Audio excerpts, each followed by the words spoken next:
Hai, assalamualaikum warahmatullahi wabarakatuh. Semangat pagi dan selamat datang di channel Mama Hasan and Family. Di video kali ini Mama Hasan mau bagikan resep kue bikang yang anti ribet menggunakan tepung terigu lebih banyak daripada tepung berasnya ya. Hasilnya cantik, seratnya itu full, tidak ada tepung yang mentah di bagian atasnya. Untuk gradasi warnanya juga bagus banget ya. Mau tahu bahannya apa aja? Aku bagikan tips-tipsnya buat kalian. Simak terus. Langkah pertama, kita siapkan dulu 350 gram tepung terigu, kemudian 150 gram tepung beras, dan bahan kering yang terakhir ada 230 gram gula. Kalau suka manis bisa ditambah menjadi 250 ya. Nah, ketika bahan ini kita aduk-aduk dulu sampai merata. Nah, setelah itu baru kita siapkan santan. Untuk santannya di sini karena menggunakan tepung terigunya itu lebih banyak, gunakan santan yang hangat kuku ya teman-teman. Jadi jangan panas seperti kalau kita bikin resep yang 1:1. Nah, santan hangat kukunya ini dituang perlahan-lahan sedikit demi sedikit. Kita aduk-aduk, kemudian ditambah lagi sampai membentuk seperti pasta seperti ini ya teman-teman. Jadi ketika diaduk kemudian di tepok-tepok, nanti ketika sudah membentuk pasta dan mudah untuk ditepok-tepok gitu ya. Bagi kalian yang baru ketemu channel aku, kenalkan aku Mama Hasan and Family. Jangan lupa untuk like, komen, dan subscribe-nya ya. Kalau sudah Mama Hasan sampaikan banyak-banyak terima kasih. Kalau adonannya sudah seperti ini kita bisa lanjut mengaduknya, ditepok-tepok secara cepat seperti ini sampai adonannya itu benar-benar halus, licin, dan juga mengkilap ya. Itu tandanya adonannya sudah benar-benar kalis. Jadi kalau ditepok manual harus siap-siap, tangannya harus kuat ya karena nanti bakalan mempengaruhi untuk tekstur dan juga seratnya bakalan bagus kalau ditepok-tepoknya itu sampai kalis, licin, dan juga mengkilap. Kalau sudah ini bisa ditambahkan santannya bertahap juga sedikit demi sedikit sampai adonannya itu tidak terlalu kental dan juga tidak terlalu cair ya. Nah, kalau memungkinkan atau mau bisa disaring seperti ini biar hasilnya itu benar-benar halus, tidak ada tepung yang mengendap di bawah atau yang kurang tercampur merata, itu yang bergerendil gitu ya teman-teman. Nah, setelah itu ini bisa didiamkan atau langsung dicetak, asalkan ditepok-tepoknya sudah benar-benar bagus, elastis, dan juga licin, ini bakalan bagus juga untuk hasilnya. Untuk kali ini aku mau warnanya yang simple aja ya teman-teman. Warna dasarnya itu putih, kemudian untuk warnanya itu merah atau pink aja. Ini cocok buat pemula yang masih belajar bikin kue. Jadi ini simple ya teman-teman. Jadi cukup dua warna saja, warna utamanya putih dan juga warna yang satunya itu merah buat pewarna aja. Oh ya, kalau mau warna yang lain juga nggak apa-apa ya teman-teman, itu tergantung selera. Untuk warna putihnya di sini aku tambahkan pemutih makanan supaya nanti gradasi warnanya itu cantik, putihnya itu bersih gitu. Untuk warna putihnya aku gunakan sekitar 1 sendok teh. Kita larutkan dengan sedikit adonan baru kita tuang. Nah, untuk mencetaknya di sini aku panaskan cetakannya sampai benar-benar panas, baru dioles dengan air garam. Nah, untuk panas cetakannya harus benar-benar maksimal ya teman-teman. Jadi kalau kurang panas nanti hasil dari kuenya itu bakalan kurang bagus. Kalau sekiranya sudah benar-benar panas, ini bisa dituang. Nah, karena dua warna ini jadi adonan dasarnya itu lebih banyak, 3/4 dari cetakan, kemudian nanti dituang atau ditimpa dengan warna berikutnya atau warna motif. Oke, seperti ini. Kalau sudah sedikit didiamkan sekitar 10 detik saja, kita tunggu pinggirannya itu sedikit mengering atau sedikit bening gitu, baru kita timpa untuk warna merahnya. Oke, pelan-pelan ya teman-teman, jadi ini biar motifnya tidak tenggelam atau tidak mencampur. Nah, kita tuang adonan warnanya bertahap, sedikit demi sedikit dan merata ya kalau bisa. Untuk bagian tengahnya kita tunggu sampai benar-benar mengering, sampai permukaannya itu benar-benar keluar semua sarangnya, tidak ada bahan yang basah. Nah, ini kita lihat ya teman-teman, ini bakalan bagus banget karena gelembung-gelembung udaranya atau sarangnya itu keluar dari tengah. Kalau tinggal pinggiran yang kurang kering, bisa ditutup sebentar saja supaya matangnya merata. Setelah itu kita buka dan kelihatan ini sudah matang sempurna, kita tutup lagi dan ditaruh di wadah yang diisi dengan kain bersih dan juga air ya. Ini bertujuan supaya nanti kuenya itu benar-benar mudah untuk dikeluarkan. Kita tunggu, kita rendam untuk cetakannya sampai benar-benar hangat ya, jadi nanti mudah untuk mengeluarkannya. Nah, untuk cara mengeluarkannya ini gampang banget, ini pakai sendok aja, disisir untuk bagian pinggirnya kemudian dicungkil.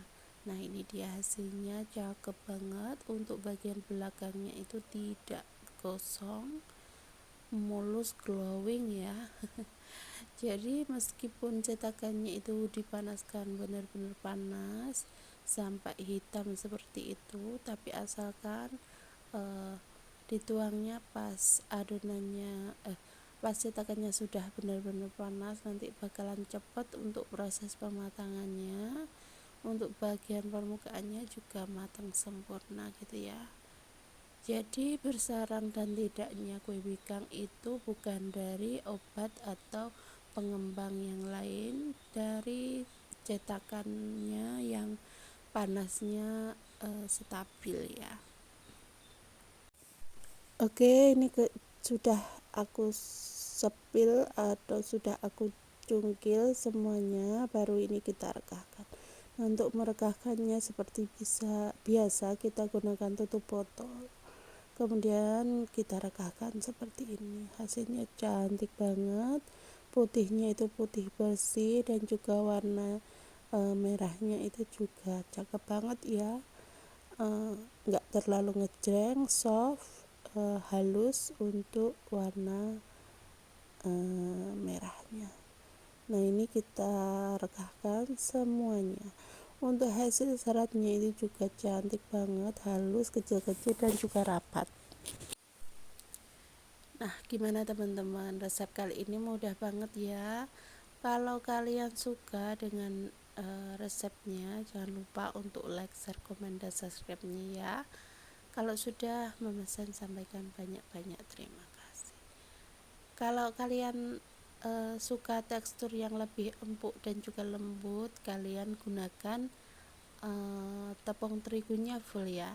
Itu resep pakai satu tepung terigu itu juga bagus banget. Tapi kalau mau teksturnya itu lebih kecil-kecil lagi dan juga nggak terlalu lembut, itu bisa gunakan tepung terigunya di mix dengan tepung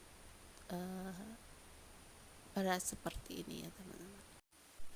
Oke, ini sudah selesai. Dalam satu resep aku menghasilkan sekitar 20 biji kue pika. Mohon maaf bila ada salah kata. Terus dukung Mama Hasan and Family dengan cara like, share, komen, dan subscribe. Sampai bertemu di video selanjutnya. Wassalamualaikum warahmatullahi wabarakatuh.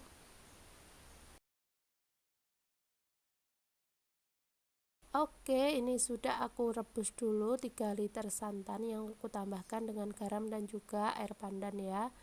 Maaf, daun pandan. Untuk bahan keringnya ini aku sudah siapkan 750 gram tepung beras, 750 gram tepung terigu, dan juga 750 gram gula. Ketiga bahan ini kita campur sampai merata dulu, baru kita tuang untuk santannya. Jadi untuk resep bikang yang sering aku pakai itu adalah resep yang 1:1 ya teman-teman. Jadi itu resep simple yang paling gampang, paling mudah. Dijamin juga anti gagal buat kalian yang masih belajar, buat kalian yang pemula, pejuang bikang itu pasti berhasil pakai resep yang satu ini. Pastikan aja untuk menonton video aku dari awal sampai akhir. Oke, lanjut, ini kita campur dengan santan yang sudah direbus. Ini santannya dalam kondisi yang panas ya, hangat cenderung panas juga boleh, asalkan kalian tahu tipsnya. Nah, kalau kalian pakai santan dingin itu, kalau untuk resep yang pakai tepung beras 1:1 itu kurang aku sarankan ya, karena nanti bisa menyebabkan adonan atau kuenya itu kurang matang untuk permukaannya atau matah gitu ya teman-teman, ngapu istilahnya ya.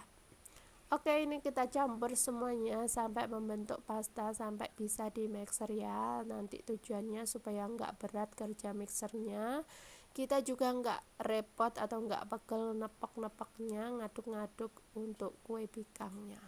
Ini kita aduk sebentar sampai tercampur merata untuk tepungnya. Bagi kalian yang baru ketemu channel aku, kenalkan aku Mama Hasan IRT yang lagi belajar bikin kue, ide-ide jualan dan menjualnya. Kalau kalian suka dengan videonya, jangan lupa untuk like, share, komen, dan subscribe-nya ya. Kalau sudah Mama Hasan sampaikan, banyak-banyak terima kasih.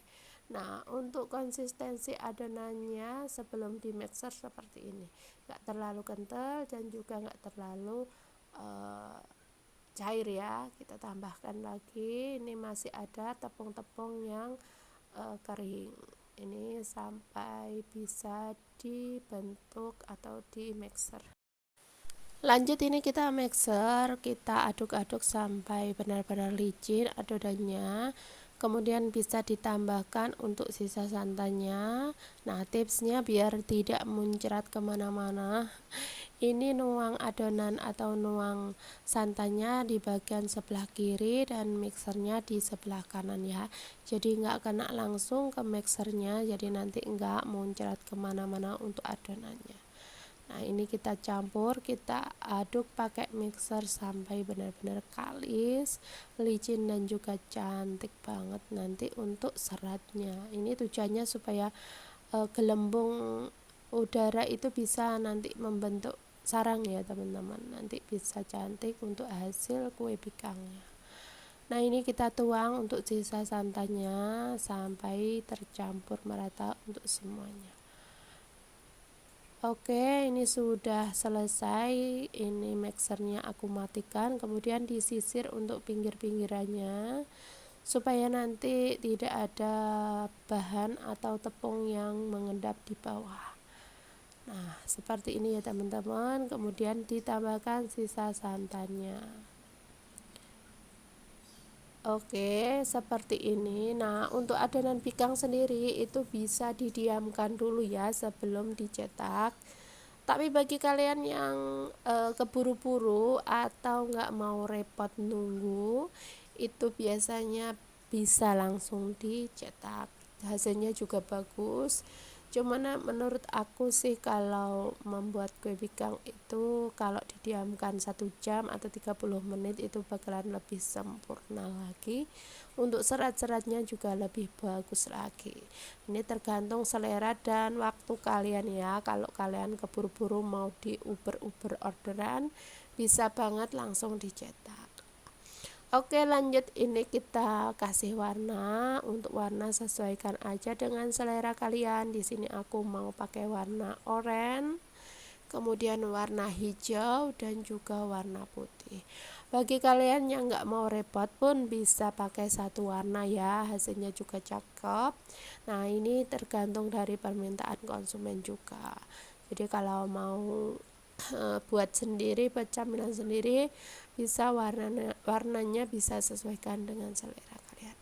Nah, ini dia untuk yang bagian putih, adonan putih ini aku tambahkan 2 centong nasi adonan dan ditambahkan 1 sendok makan penuh pemutih makanan. Ini bertujuan supaya nanti gradasi warnanya itu kelihatan jelas dan juga cantik untuk hasil akhirnya. Nah, seperti ini kita tuang. Ini nggak perlu pakai air panas ya teman-teman, cukup dengan adonan aja yang ditaruh di gelas kemudian diaduk-aduk supaya merata. Nah, seperti ini kita siap untuk mencetaknya. Nah, untuk adonan yang banyak atau orderan yang lumayan banyak, biasanya aku pakai 2 cetakan supaya kerjanya lebih cepat. Kita panaskan, jangan lupa dikasih air garam, kita panaskan sampai benar-benar panas. Kemudian ini dituang untuk adonan yang pertama. Untuk adonan yang pertama warna hijau, kemudian tunggu sedikit pinggirannya itu kering atau sedikit ngeset atau sedikit bening gitu ya pikirannya. Kemudian nanti baru dituang untuk warna berikutnya. Nah, untuk nunggu sebentar ini aku tuang untuk cetakan yang di sampingnya ya. Nah, ini pinggirannya kelihatan kan, itu sedikit ngeset, itu baru kita timpa lagi dengan warna berikutnya yaitu warna putih. Dengan begini nanti gradasi warna kue kalian atau kue bikangnya bakalan cantik, terlihat jelas, tidak tenggelam untuk warnanya. Nah, seperti ini kita tuang juga untuk cetakan yang sebelahnya. Jadi gantian gitu ya, nanti bakalan cantik untuk hasilnya. Oke, ini setelah sedikit ngeset kita tuang lagi untuk warna yang terakhir yaitu warna oranye ya. Kalau kalian suka warna apa nih, tulis di kolom komentar ya. Nanti kapan-kapan kita coba warna baru, warna apa yang belum Mama Hasan coba, ini dicoba gitu ya. Supaya nanti kalian tahu dan lebih paham lagi dalam pembuatan kue bikang. Kalau kalian masih belajar, nanti semoga video yang aku tampilkan bisa berguna bagi kalian yang mau belajar kue bikang. Kue yang sederhana tanpa menggunakan pengembang apapun ya, tanpa pakai telur pun juga bisa bagus untuk seratnya. Oke, ini kita tunggu sampai benar-benar matang, ngeset. Nah, kalau sudah begini itu apinya bisa sedikit dikecilkan ya. Nah, seperti ini. Kalau kurang ngeset lagi untuk permukaannya bisa ditutup. Oke, setelah benar-benar kering ini kita angkat dan ditaruh di wadah yang dikasih kain dan juga air ya. Nah, seperti ini, kemudian ditutup lagi supaya uapnya itu enggak keluar atau kelembapan kuenya bisa terjaga. Nah, seperti ini hasilnya setelah uapnya itu sedikit berkurang atau sudah hangat, ini bisa dikeluarkan. Nah, kalau kurang panas, kalau kurang waktu untuk merendamnya itu sedikit keras ya, jadi ini aku tutup lagi. Kalau sudah benar-benar hangat itu pasti mudah banget seperti ini. Nah, tadi kan dikeluarkan sedikit lengket ya teman-teman. Tadi merendamnya kurang lama. Nanti kalau sudah lama seperti ini gampang banget disisir pinggirannya, kemudian dicungkil seperti ini, gampang banget untuk mengeluarkan kue pikangnya. Nah, kelihatan banget ini untuk bagian belakangnya itu cakep banget, tidak ada yang kosong, cantik sempurna. Untuk bagian bawahnya nggak ada yang kosong, meskipun untuk cetakannya sudah hitam, sudah dibuat nyetak berkali-kali, tapi tetap untuk bagian belakangnya nggak kosong ya. Itu tandanya untuk kue pikangnya sudah berhasil, cantik banget. Nah, lanjut ini kita mau merekahkan ya. Seperti biasa kita rekahkan seperti ini. Kita kasih tutup botol dan juga ditaruh di atas gelas. Nah, ini dia hasilnya kue pikang yang kita buat. Ini hasilnya cantik banget. Dalam satu resep ini aku sekitar mendapatkan 65 biji ya. Oke, terima kasih yang sudah nonton. Mohon maaf bila ada salah kata. Semoga videonya bermanfaat. Sampai ketemu di video aku selanjutnya. Wassalamualaikum warahmatullahi wabarakatuh. See you next video.